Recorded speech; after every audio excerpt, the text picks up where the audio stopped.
AIDS atau Acquired Immunodeficiency Syndrome adalah sekumpulan gejala penyakit yang timbul karena turunnya kekebalan tubuh yang disebabkan infeksi oleh HIV. Virus HIV tidak menyebabkan kematian secara langsung pada penderitanya, akan tetapi adanya penurunan imunitas tubuh yang mengakibatkan mudah terserangnya infeksi oportunistik bagi penderitanya.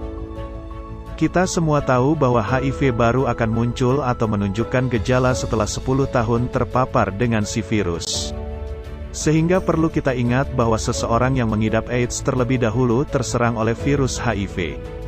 Pada dasarnya penyakit HIV yang semula bersifat akut dan mematikan berubah menjadi penyakit kronis yang bisa dikelola.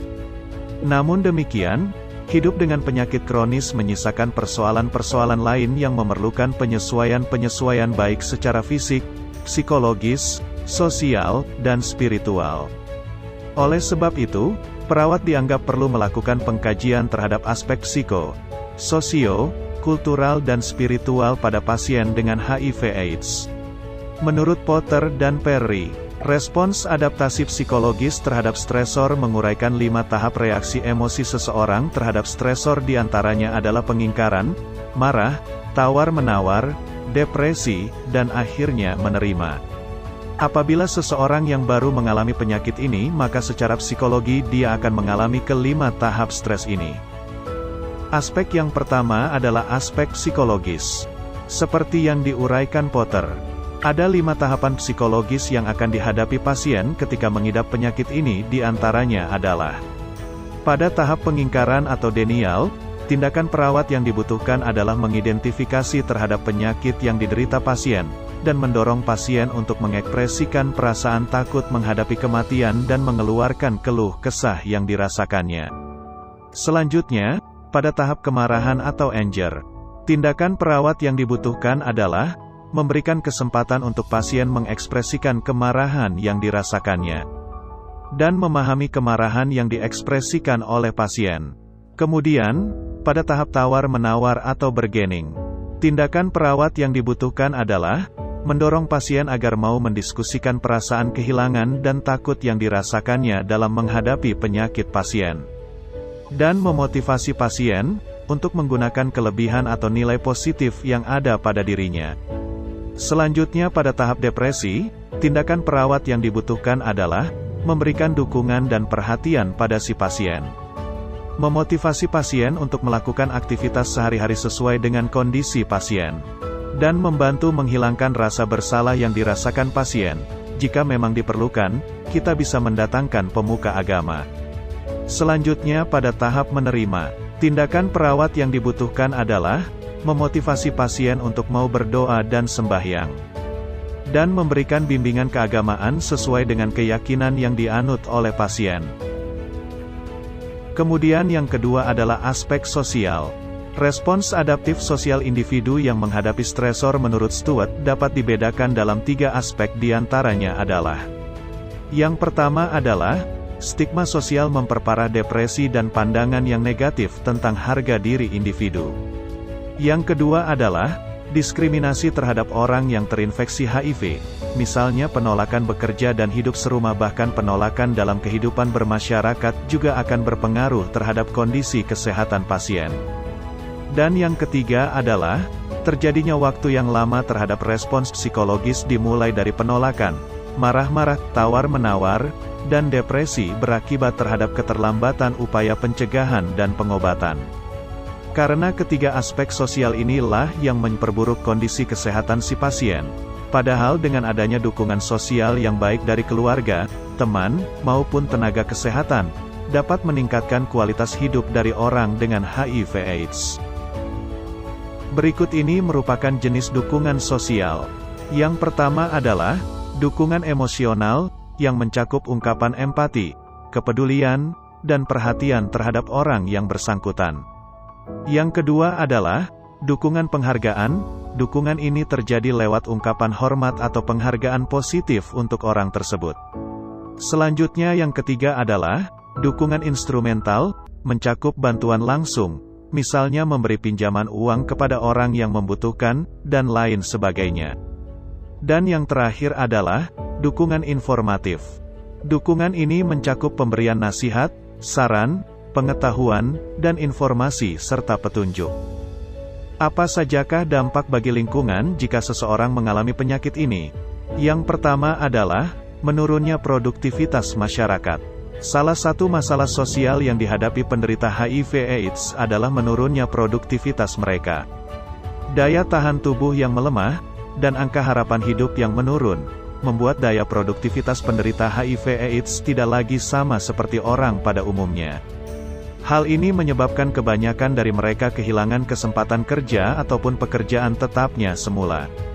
Ini juga berpengaruh terhadap permasalahan dalam aspek ekonomi yang mereka hadapi. Yang kedua adalah mempengaruhi pola hubungan sosial di dalam masyarakat. Pola hubungan sosial di masyarakat akan berubah ketika masyarakat memberikan stigma negatif kepada penderita HIV/AIDS dan mulai mengucilkan mereka. Hal ini bukan saja terjadi pada diri penderita HIV/AIDS, namun berdampak juga pada keluarga penderita yang terkadang ikut dikucilkan oleh masyarakat sekitar.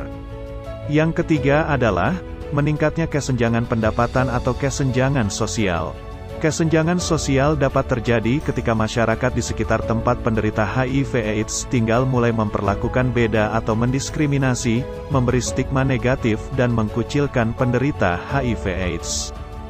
Dan yang terakhir adalah meningkatnya angka pengangguran. Meningkatnya angka pengangguran ini juga merupakan salah satu dampak sosial yang ditimbulkan HIV/AIDS.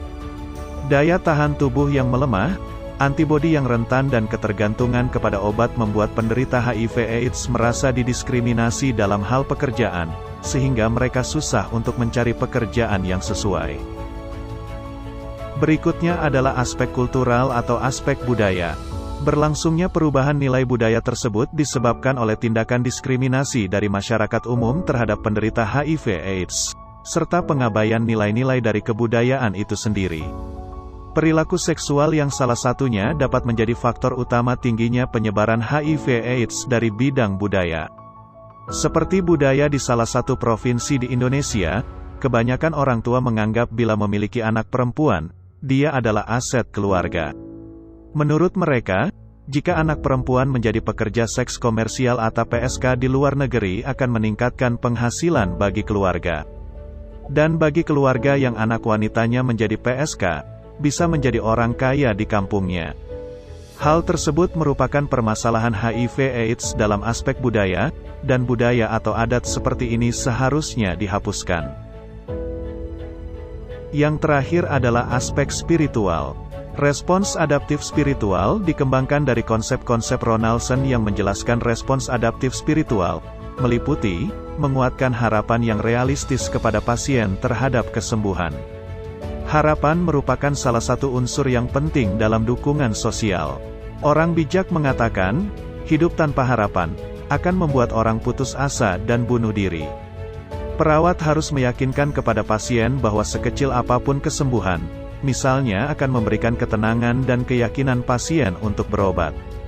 Dalam aspek spiritual terdapat dua komponen penting diantaranya adalah: yang pertama, ketabahan hati. Karakteristik seseorang didasarkan pada keteguhan dan ketabahan hati dalam menghadapi cobaan. Individu yang mempunyai kepribadian yang kuat, akan tabah dalam menghadapi setiap cobaan. Individu tersebut biasanya mempunyai keteguhan hati dalam menentukan kehidupannya. Ketabahan hati sangat dianjurkan kepada penderita HIV/AIDS. Perawat dapat menguatkan diri pasien dengan memberikan contoh nyata dan atau mengutip ayat Al-Quran bahwa Tuhan tidak akan memberikan cobaan kepada umatnya, melebihi dari kemampuannya dalam surah Al-Baqarah ayat 286. Pasien harus diyakinkan bahwa semua cobaan yang diberikan pasti mengandung hikmah yang sangat penting dalam kehidupannya. Yang kedua, pandai mengambil hikmah. Peran perawat dalam hal ini adalah mengingatkan dan mengajarkan kepada pasien untuk selalu berpikiran positif terhadap semua cobaan yang dialaminya. Di balik semua cobaan yang dialami pasien, pasti ada maksud dari Sang Pencipta. Pasien harus difasilitasi untuk lebih mendekatkan diri kepada Sang Pencipta dengan jalan melakukan ibadah secara terus-menerus. Sehingga pasien diharapkan memperoleh suatu ketenangan selama sakit.